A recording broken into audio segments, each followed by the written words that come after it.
There are moments in life when time slows to a cruel crawl, moments when even breathing feels like lifting a mountain.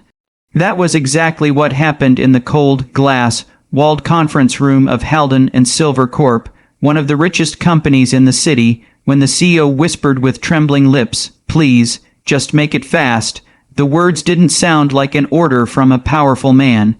They sounded like a plea from a broken father, a man holding tightly to something that was slipping beyond his reach, and standing across from him was either the last person anyone expected, or the only person destiny intended for that moment, a tired, overworked, underpaid single dad named Daniel Ross.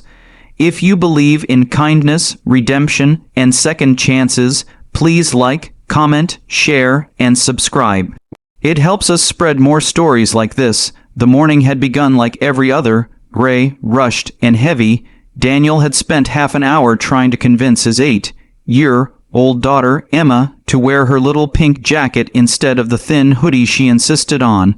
She didn't like the pink jacket because it reminded her of her mother, a woman who had walked out of their lives 2 years ago without a goodbye. Every morning since, Daniel carried both the weight of being a dad and the guilt of not being able to give Emma the life she deserved. He kissed her forehead before dropping her off at school, wishing he had the luxury to sit with her a little longer, maybe share a warm breakfast instead of handing her the same peanut butter sandwich wrapped in scrappy brown paper. But life never waited for him. He rushed to the bus, a cheap locksmith toolkit clutched in one hand, a folder of unpaid bills in the other. Being a locksmith wasn't glamorous, but it kept the lights on good months anyway. On bad months, like this one, he had to choose between groceries and rent. By the time he arrived at Haldon and Silver Corp for an emergency service call, he already felt the exhaustion creeping through his bones. He didn't belong there. He could feel it in the way the marble floor echoed under his worn-out boots, and the way employees in suits glanced at him, as if he'd accidentally wandered into royal chambers. The receptionist pointed him toward the top floor, where a malfunctioning security door had locked the CEO out of his own private office. It was supposed to be a simple job, something he'd done 1,000 times, but the moment the elevator doors opened, Daniel sensed something different. The air was heavy, like walking into a room where someone had just cried. Inside the massive conference room stood a man so pale he looked like a ghost. Logan Haldon, the billionaire CEO whose photo appeared on countless business magazines. But today he looked nothing like the powerful mogul the world admired. His shoulders trembled, his eyes were red, his hands kept wiping tears before he even realized he was crying. Daniel had seen grief before, but not like this. Logan gestured weakly toward the jammed glass door leading into his office, but his voice cracked as he whispered again, "Please, just make it fast." Something inside Daniel froze. This wasn't about a door. There was a story here, a deep one, a painful one, but Daniel didn't ask questions. Life had taught him that sometimes people weren't crying because they were weak, but because they'd been strong alone for far too long. He approached the faulty lock and began examining it. His fingers moved slow at first, then carefully, gently, like a doctor treating a wound. Logan paced behind him, trying to compose himself but failing miserably. After a moment, Daniel took off his jacket, an old, faded brown coat with frayed sleeves, and quietly placed it across the glass just under the lock to protect the surface. Logan blinked, surprised by the gesture. No contractor he'd hired before had ever cared enough to protect anything, let alone something as trivial as a piece of glass, but Daniel always worked like this. He didn't have much in life, but what he did have was respect for people, for property, for the small dignity that came from doing a job right even when nobody was looking. As he knelt on the floor and slowly worked the lock open, Logan's eyes fell on a photograph that slipped from Daniel's coat pocket, a smiling little girl with missing front teeth holding a homemade birthday cake. Daniel didn't notice, but Logan did, and it hit him harder than he expected, because the reason his voice was breaking, the reason his body was trembling, the reason he kept saying, "Make it fast," wasn't because of a broken lock. It was because of time he no longer had. The moment the lock clicked open, Daniel stood up slowly. He expected Logan to inspect the door, maybe sign a form, maybe offer a polite thank you. Instead, the CEO collapsed into the nearest chair, hands trembling violently, face buried in his palms. Daniel, unsure whether to leave or stay, simply stood there in heavy silence. It was Logan who broke it first. He whispered that his 13-year-old daughter, Lily, was in the hospital fighting a rare heart condition. The doctors told him she needed immediate surgery, but she had refused to go under until she could get something important first.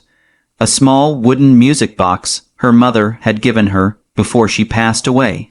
It was locked inside Logan's office, the same office Logan had been locked out of for hours. She kept asking me to bring it to her. He choked out. She said she wouldn't be scared if she had it, and I couldn't even open a door. Suddenly the plea made sense. Make it fast. Time wasn't just precious, time was life, and Logan had almost lost both. Daniel didn't know what to say, but he knew the panic of being a father too well. He knew what it was like to feel helpless while your child needed you. He knew the ache in Logan's voice because he had lived it many times. Without saying a word, Daniel stepped into the office, found the small, hand-painted music box sitting on a bookshelf, and held it out with both hands. Logan clutched it like something holy. He didn't even wait for an invoice or a receipt. He simply whispered, "Come with me, please." Daniel had no idea why, but he followed. The ride to the hospital was fast, tense, and painfully quiet. In the passenger seat of the CEO luxury car, Daniel felt painfully out of place, but he stayed, because something in Logan's eyes told him this wasn't just about delivering a box. It was about not being alone at a moment when a man could break. When they reached the hospital room, Logan's daughter lay small and fragile on the white bed, tubes attached to her fragile body, but when she saw the music box, her eyes lit up, weak but bright. Logan placed it gently beside her, and Lily smiled as the soft melody began to play. Daniel stood at the door, watching a father crumble into tears as his daughter's fear melted away. The moment was too pure to intrude, but then something unexpected happened. Lily looked at Daniel and whispered, "Thank you for helping my dad." He looked so scared. Daniel swallowed hard. Her words struck deeper than she knew. He had seen that same scared look in the mirror whenever Emma got sick, whenever a bill came he couldn't pay, whenever he wondered if he was enough. The doctors soon prepared Lily for surgery, and Logan stepped out into the hallway, collapsing into a chair. Daniel sat beside him, not because he was asked, but because he knew that sometimes silence was the best form of support.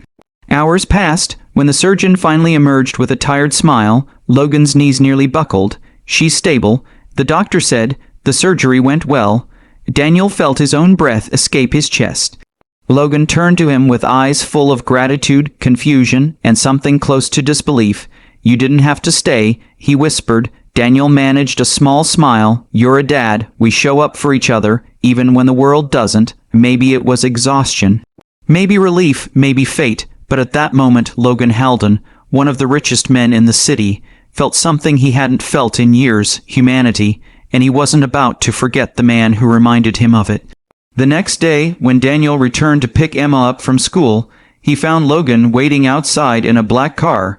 For a second, Daniel panicked, thinking he'd forgotten to sign a service form or something. But Logan stepped out, his expression soft. "I owe you more than thanks," he said. "You saved my daughter's courage. You saved her father's sanity. Let me help you now." Daniel shook his head quickly. "You don't owe me anything." Logan smiled sadly. "I know, and that's why I want to help." He handed Daniel a sealed envelope. Inside was a job offer, a permanent position in Logan's company overseeing all building maintenance operations.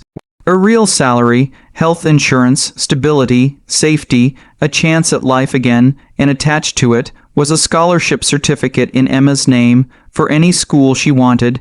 Daniel's knees weakened. He didn't cry often. Life had taught him to swallow tears, but today They came like rain after a long drought.